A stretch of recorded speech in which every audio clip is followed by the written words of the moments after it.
tudo bem com você? Que a paz do bom Deus seja com você e todos da sua família. Eu sou o pastor Marcelo Leutier e a nossa aula de hoje será os livros históricos do Velho Testamento. Vamos orar para começar a nossa aula?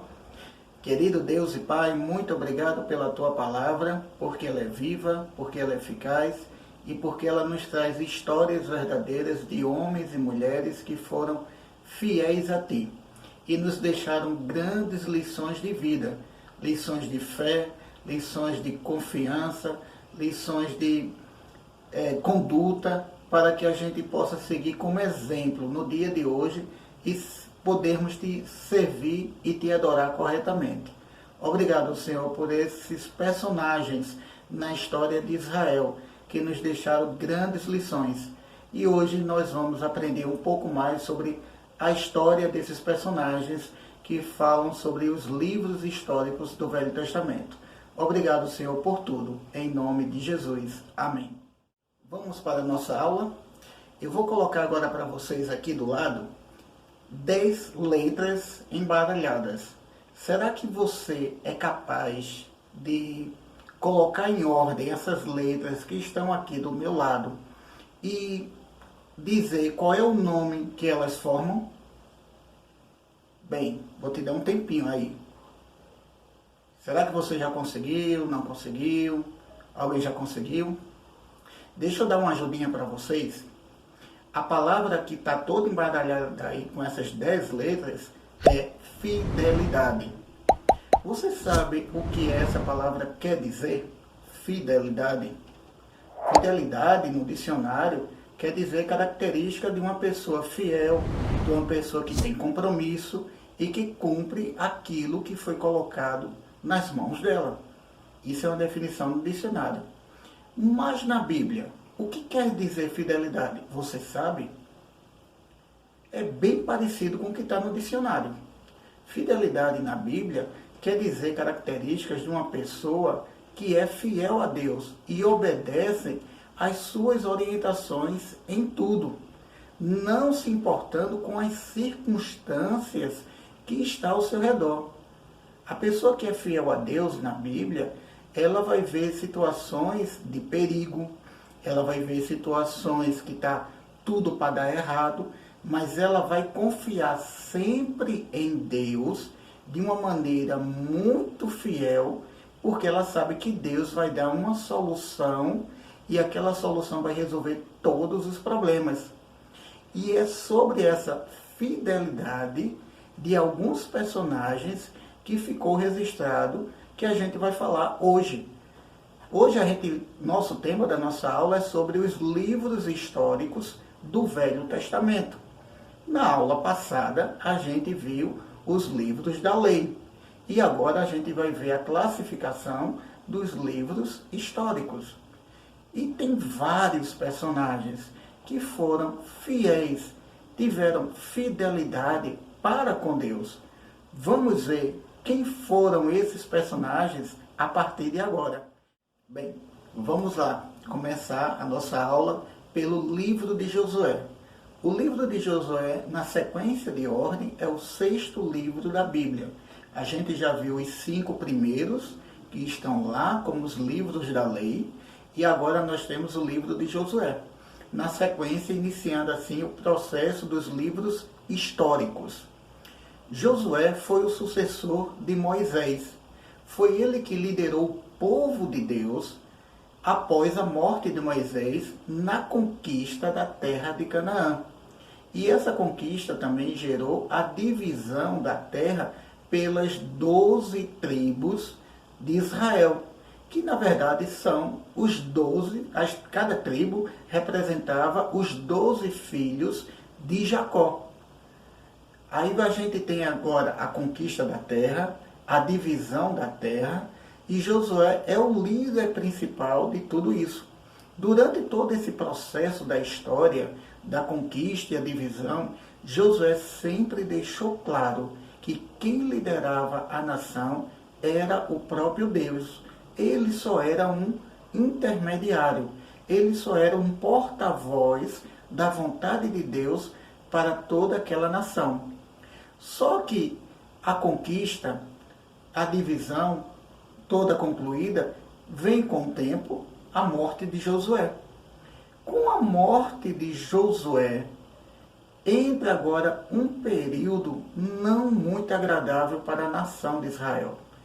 É um período em que, após a morte de Josué, quando Josué morreu aí com aproximadamente 110 anos, após esse período da morte de Josué, o povo esqueceu todas as maravilhas que Josué presenciou juntamente com toda a nação.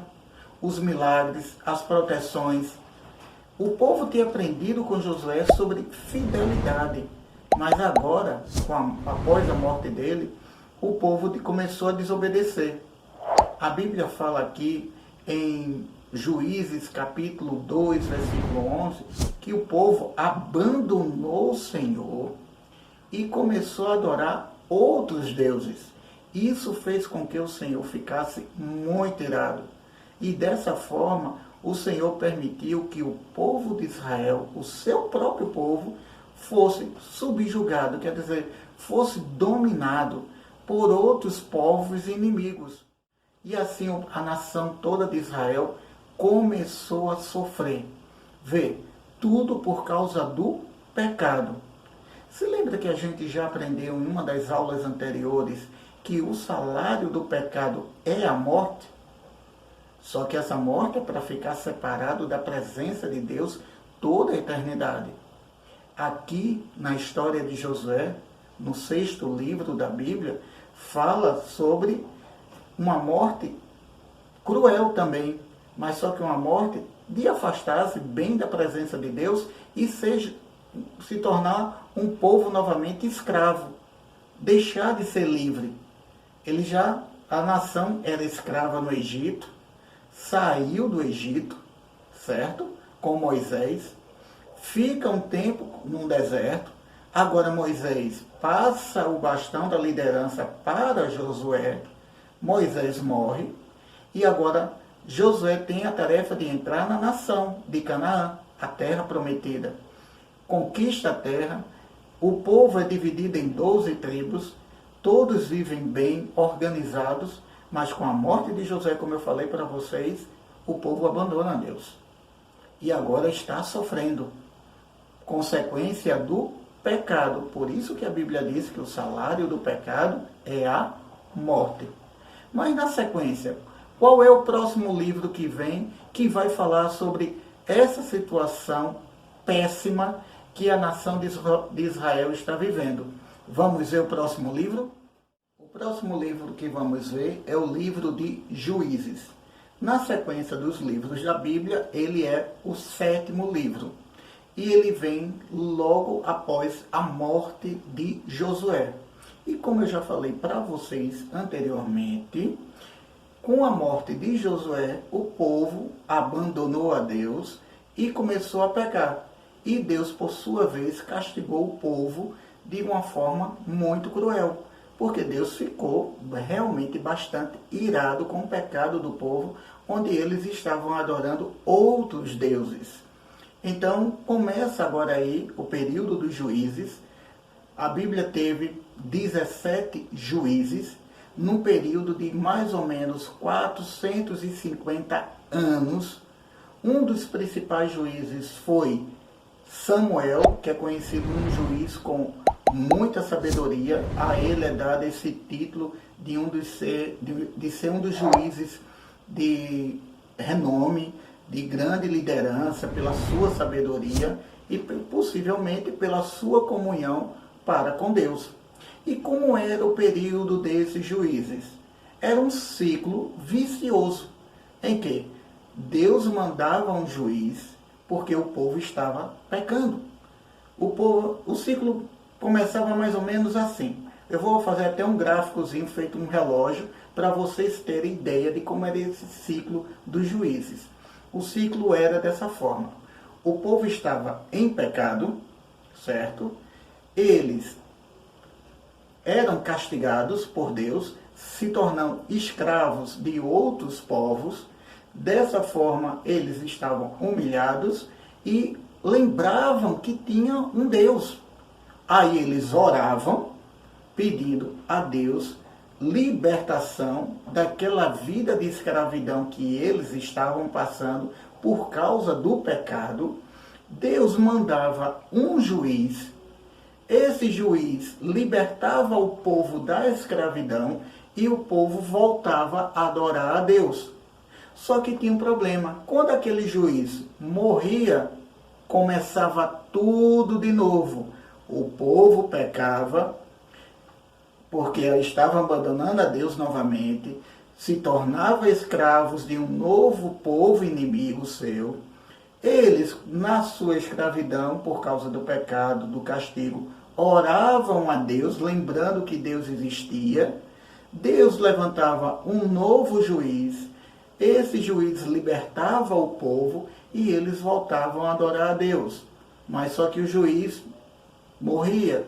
Aí começava tudo de novo. O povo pecava, eles se tornavam escravos, eles oravam pedindo um novo juiz. Deus mandava esse novo juiz, eram libertos, o povo voltava a adorar a Deus, o juiz morria e começava tudo de novo. Era, na verdade, um ciclo vicioso. E dentre todos esses 17 juízes que a Bíblia fala, o juiz que tem mais destaque é o juiz chamado Samuel. Eu acredito muito que ele tem esse destaque na Bíblia por causa da sua comunhão e fidelidade que ele tinha para com Deus e a sua sabedoria em julgar o povo e libertar o povo da escravidão do pecado. Vê que coisa maravilhosa esse livro de Juízes nos ensina. Ele nos dá um alerta que se a gente pecar, Deus vai nos castigar. Mas tudo o castigo é por causa das nossas decisões. Se eu não quero ser castigado, eu não quero passar por situação nenhuma constrangedora, então o que é que eu faço? Eu obedeço a palavra de Deus. É simples assim. Se nós obedecermos a palavra de Deus, tudo vai acontecer correto e do jeito que Deus quer para a nossa vida. E vai ser uma vida de bênção, tá certo? Mas vamos continuar, que tem muitos livros aí para ver. São 12 livros históricos. Até agora a gente só viu 2. Vamos ver o terceiro livro histórico e o 8º da sequência? O 8º livro da Bíblia que nós vamos ver agora é o livro de Ruth. Ele é o terceiro da sequência dos livros históricos e o 8º da nossa sequência bíblica. Essa história de Ruth está dentro da história dos juízes. É como se fosse uma história dentro de outra história. Fala-se de uma moabita que decidiu seguir a Deus e ser fiel ao Senhor por causa do testemunho de sua sogra chamada Noemi. Ruth era viúva do filho de Noemi. E Noemi volta para a nação de Israel depois que seu marido morreu e seus filhos. Mas Ruth, vendo o testemunho de Noemi, decidiu seguir também a Deus e voltou com ela para a nação de Israel. Chegando na nação de Israel, Ruth se casa com Boaz, que era parente de Noemi. Dessa forma, Ruth vai entrar dentro da família do rei Davi, que foi um grande rei para a nação. E Ruth se torna a bisavó do rei Davi. E na sequência, a geração do rei Davi vai dar a geração de Jesus Cristo. Olha como Deus abençoou a fidelidade de Ruth, colocando ela na linhagem de Jesus Cristo. Assim como Ruth escolheu servir a Deus, nós também podemos escolher servir a Deus. Só basta eu tomar uma decisão. Eu quero obedecer, eu quero ser fiel ao Senhor. Como é que eu posso ser fiel ao Senhor? Lendo a Bíblia todos os dias, orando todos os dias, frequentando os cultos da igreja.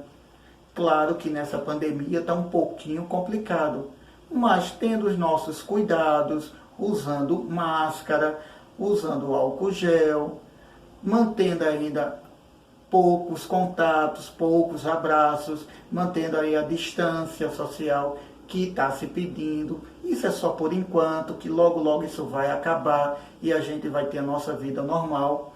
Mas podemos frequentar sim os cultos da igreja, mas tendo todo o cuidado, tá certo?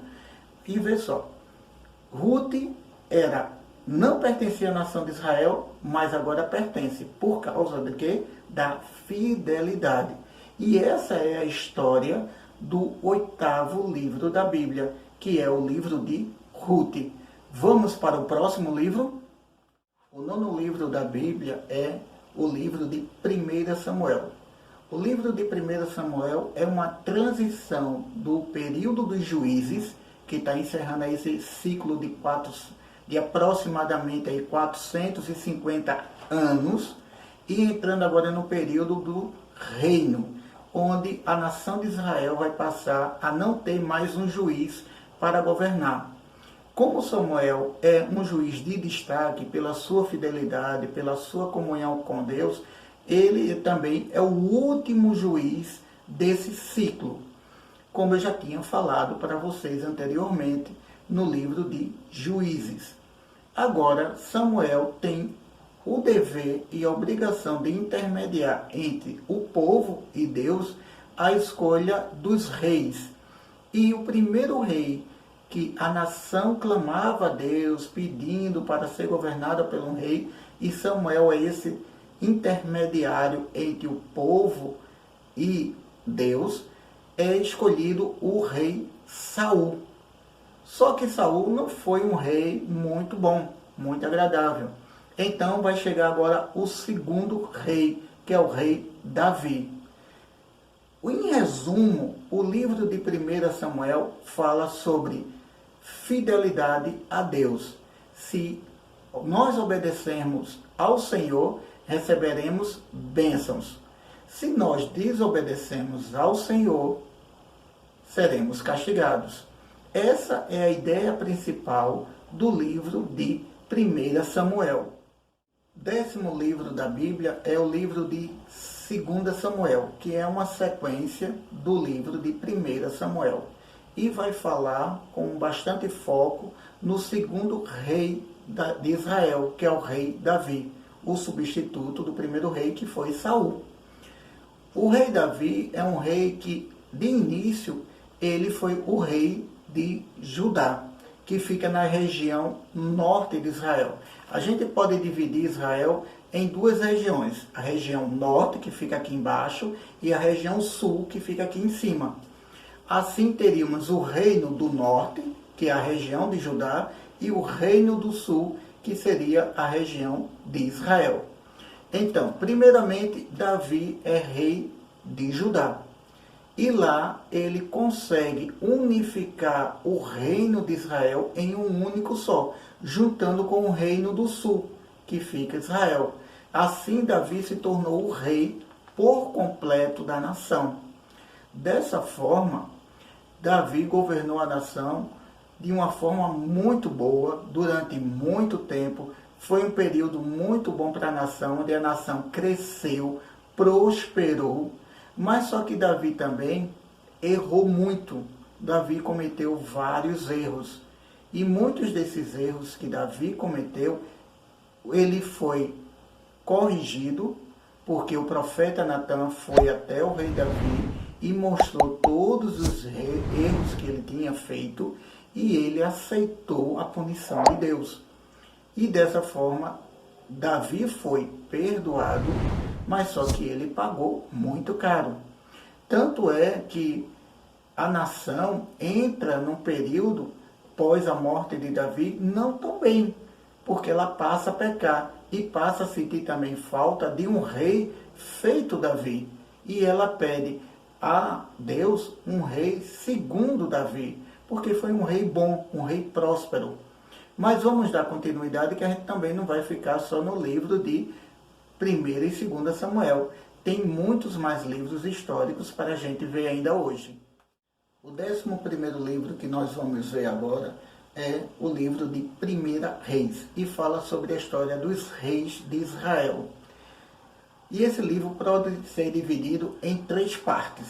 A primeira parte é a morte do rei Davi, e o início do reino de Salomão. A segunda parte é o reino de Salomão. E a terceira parte é a divisão do reino de Israel em duas partes. O reino do norte, que é conhecido como reino de Israel, e o reino do sul, que é conhecido como reino de Judá. E também nesse livro de 1 Reis, é o livro que nós encontramos a história do profeta Elias. É aquele profeta que desafiou mais de 850 profetas de Baal, certo? Contra Deus. O profeta Elias representava Deus e mais de 850 profetas adoravam deuses falsos. Então, Elias desafiou esses profetas a um duelo. Aquele Deus que descesse fogo do céu seria o Deus da nação de Israel.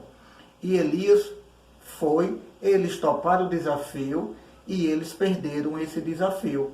E Elias, juntamente com toda a nação, matou mais de 850 profetas.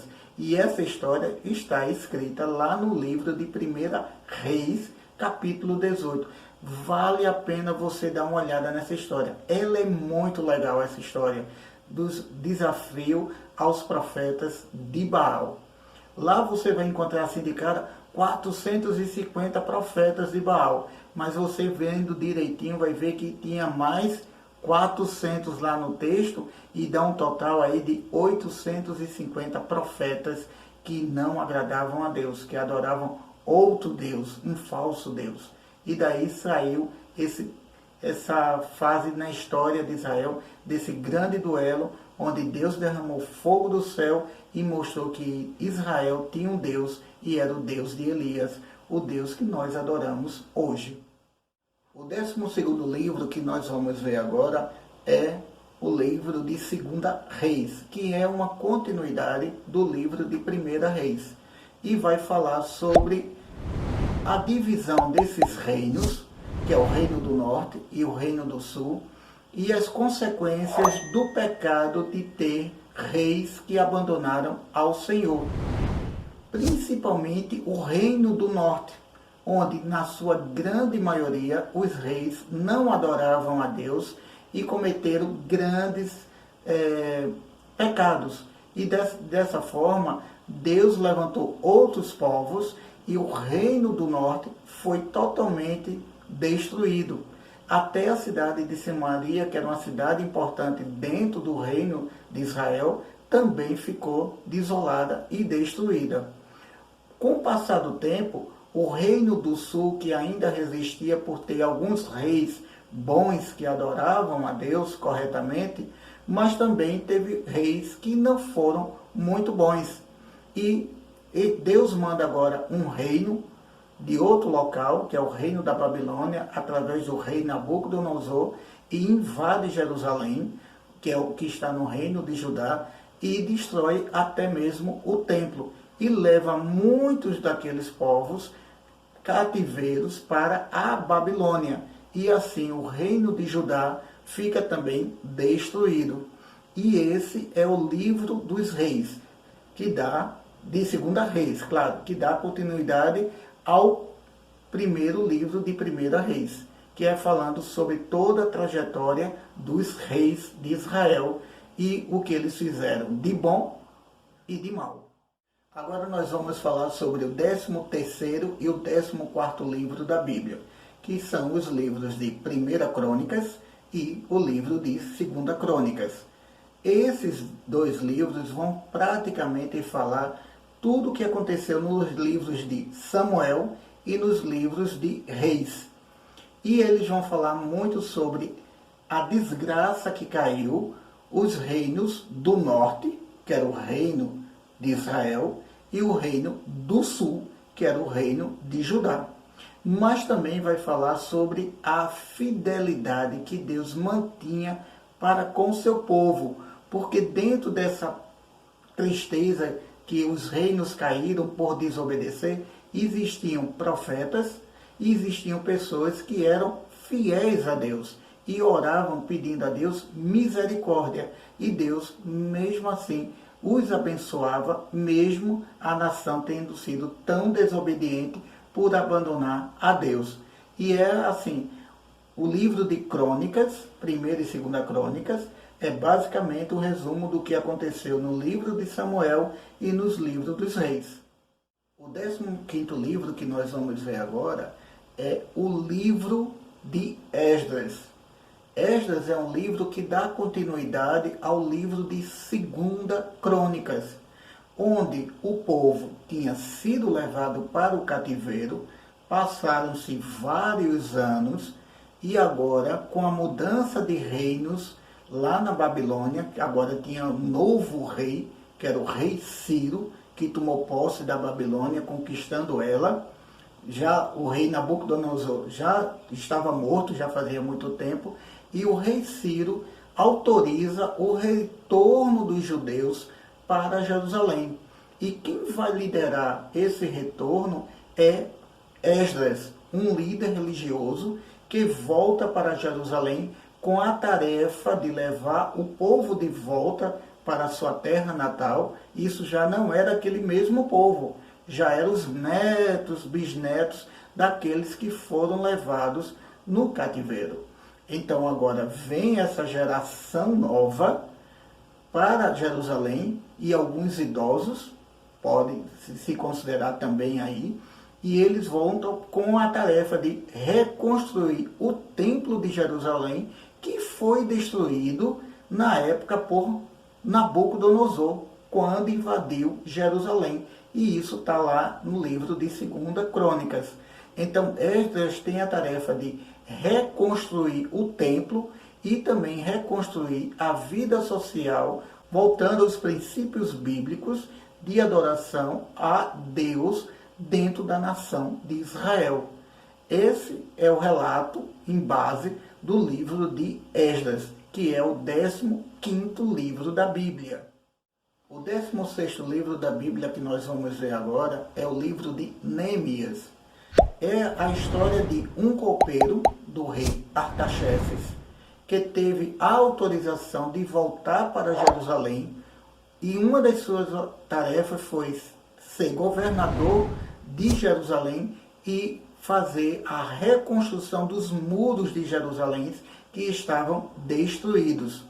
Neemias também teve a tarefa de dar continuidade ao início do trabalho que Esdras deu após reformar o templo, que foi a vida social e política e a comunhão com Deus, fazendo novamente com que o povo tivesse um pacto, uma aliança com Deus novamente e uma fidelidade de adoração ao Senhor, mostrando assim que não vale a pena desobedecer ao Senhor, porque as consequências são muito duras e terríveis. E Neemias teve essa grande tarefa, que foi a construção dos muros, como eu já falei para você, e se tornar um grande governador para o reino de Jerusalém. O 17º livro que iremos ver é o livro de Ester. Ester era uma judia que se tornou rainha do Império da Pérsia, ao se casar com o rei Xerxes, que também é conhecido na Bíblia como rei Assuero. Ester ficou sabendo de um plano terrível do primeiro-ministro do rei, que era Ramã. E Ramã tentou matar muitos judeus, porque eles não gostavam dos judeus no Império Persa. Diziam que eles eram um povo mau e eles não gostavam dos judeus. Então, Ester, junto com o seu tio Mordecai, conseguiu descobrir o plano terrível contra o seu próprio povo, e Deus usou a rainha Ester, que agora casada com o rei Assuero, com muita sabedoria, falou com o rei, e o plano de Ramã, o seu primeiro-ministro, foi derrotado. E o rei, por causa da maldade que ele estava fazendo com o povo da rainha Ester, o rei mandou que Ramã fosse enforcado e aquele plano fosse totalmente desfeito. E daquela forma houve um grande livramento ao povo de Israel graças à rainha Esther, que com muito cuidado se manteve fiel ao Senhor, teve fidelidade com Deus e não permitiu que o seu povo sofresse nas mãos de Ramã no Império da Pérsia. Olha que legal, hoje a gente conseguiu ver um resumão de 12 livros históricos do Velho Testamento. A gente já tinha visto os 5 primeiros livros da lei, que era de Gênesis até Deuteronômios, e agora a gente pode ver 12 livros históricos do Velho Testamento em um grande resumão.